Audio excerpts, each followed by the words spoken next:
This is the Detroit Red Wings, riding a 9-season playoff drought in one of the biggest hockey markets in the world, has created a ton of pressure around the team. For the last few seasons, it has been the same story for Detroit. The Yzer plan on the cusp of finally breaking through, only to falter at the worst possible time and cause them to just fall short when the season ends. But this year, everyone was done with the bullshit. A 5-1 loss in their home opener in Game 1 of the season made coach Todd McLellan challenge Detroit right out of the gate and called them out. From that point, Detroit was playing playoff caliber hockey. They went into the Olympic break with a 33-19-6 record that was good enough to be in the top 10 of the NHL. But there were signs. Analytically, the Red Wings weren't necessarily dominating or controlling games, and their goalie, John Gibson, went on a run that legitimately had people talking about him being in the Vezina conversation. A stretch from December 1st that saw him go on a 16-2 run had his numbers off the charts. He had a 13.47 goal save above expected at 5-on-5 in that span, which trailed behind only Ilya Sorokin of the Islanders, who, by the way, is in the running for the Vezina as of right now. But since the Olympic break, the Red Wings and their mediocre play have caught up to him, and it's caused them to yet again tumble out of a playoff spot. You got the captain saying guys are mad in the locker room. The coach is calling out the team's competitiveness this late into the season, and it all feels like it's coming undone once again. So let's look at some of the flaws of the Red Wings, how it's crept into their game at the most crucial point of the season, and what they can do to avoid yet another year without playoff hockey. Let's keep it simple for now and look at where they rank in terms of zone time. Both offensively and defensively, they're a bottom 5 team in these categories. The most simple and straightforward issue with the Detroit Red Wings is generating 5-on-5 offense, which from afar might seem surprising when you look at their talent in the top 6. You got Larkin, Kane, Raymond, DeBrincat. There's talent there. But before we understand where things can go wrong, we do have to look at where they have success and how they want to control the game. Because of the skill in the upper half of the lineup, they can be pretty creative off the rush and in the O-zone. Starting with the rush, speed isn't Detroit's best quality. They're in the bottom of the league when it comes to high-end speed, but around average for overall team speed. So they have to get creative with how they generate rush offense without that extra gear. The primary way is through speed changes from the puck carrier. This is an area where Patrick Kane and Alex DeBrincat shine. Neither are speedsters by any means, but a play like this is where they can use their skill and poise to hang on to pucks, create a gap advantage, and then use the space given to create a really good chance. However, speed through the middle of the ice is still the best way to manufacture rush offense. Watch here as Finney's speed on the diagonal entry not only allows him to gain the line, but also temporarily draws 2 defenders towards him as well. Now Raymond has the space to use his vision off the rush, reinforcements arrive, and it ends up in the back of the net. Their rush game is where their best players are the deadliest, but we will get to why it's not used more frequently a bit later in the video. The next area is in the O-zone. When Detroit is having success, all 5 players are cohesive in their off-puck support. The Red Wings have actually improved their off-puck play as a 5-man unit from last year. This was noticeable when we took a deep dive on them last season after Todd McLellan came in for Derek Lalonde as head coach. Under Lalonde, the Ds were pretty stagnant on the blue line, often rimming pucks down low at the first sign of trouble, so a lot of possessions die quickly. Detroit this season and since McLellan have adopted the more modern 2-3 offensive system. This is something a lot of teams use to get their best and most skilled players touches with space high in the zone to create these mini 2v1s. It's also a great way to extend possessions. Instead of having your Ds rim it down low and create a 50-50 puck, having the high forward crawl up and be the connector between the 2 defensemen gives the offensive team the outlet to exploit the high 2-on-1 while creating a dangerous chance.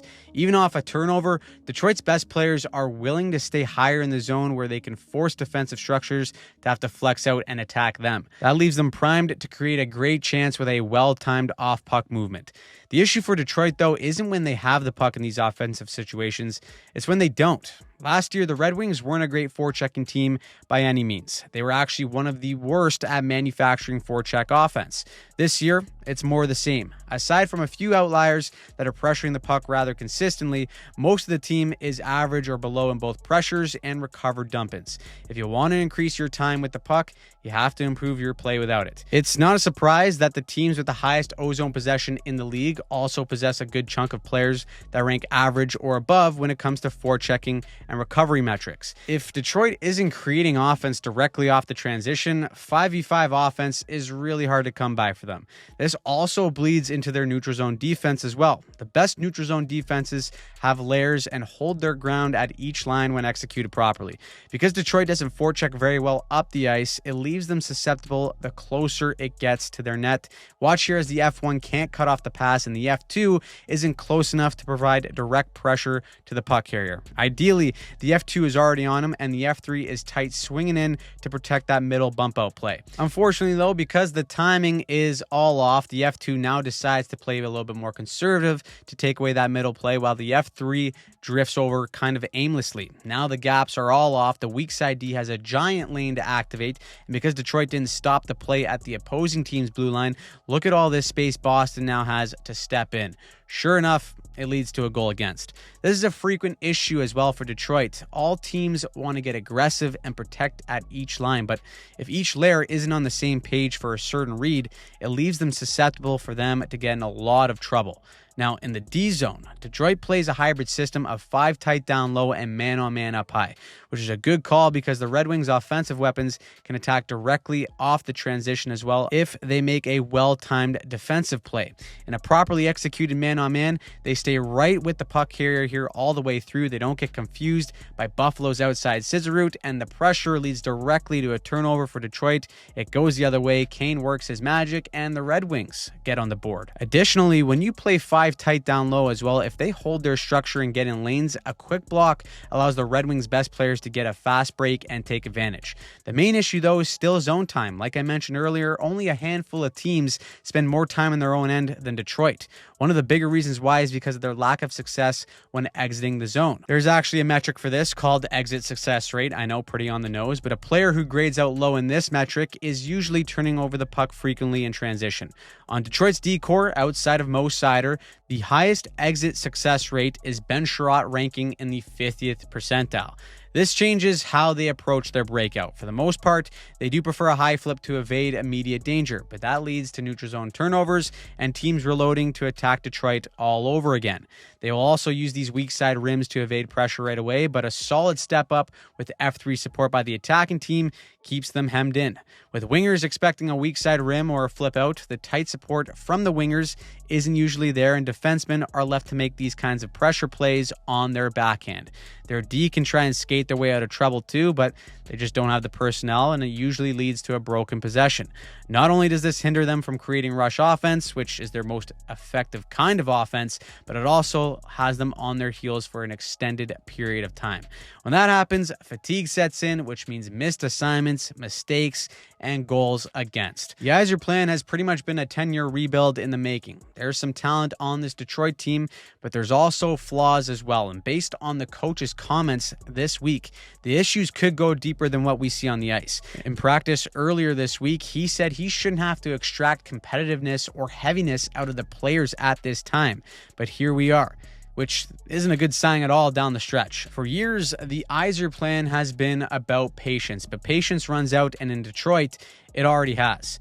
There's still time and opportunity to turn this around, but if they fall short, it'll be yet another year where the Red Wings are left empty-handed and change could be imminent.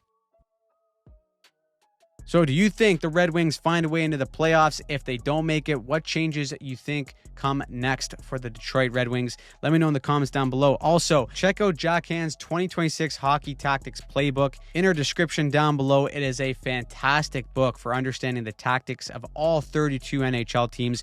We use it as a reference on this channel. If you're new to the game, new to all the systems, it's a great way to pick it up. I highly recommend it to anyone who loves that side of the game. You can click the link in our description to buy the book down below, and as always, we're going to have tons of breakdowns and recaps for the NHL going into the playoffs, so make sure you subscribe and turn on notifications so that you don't miss a single thing.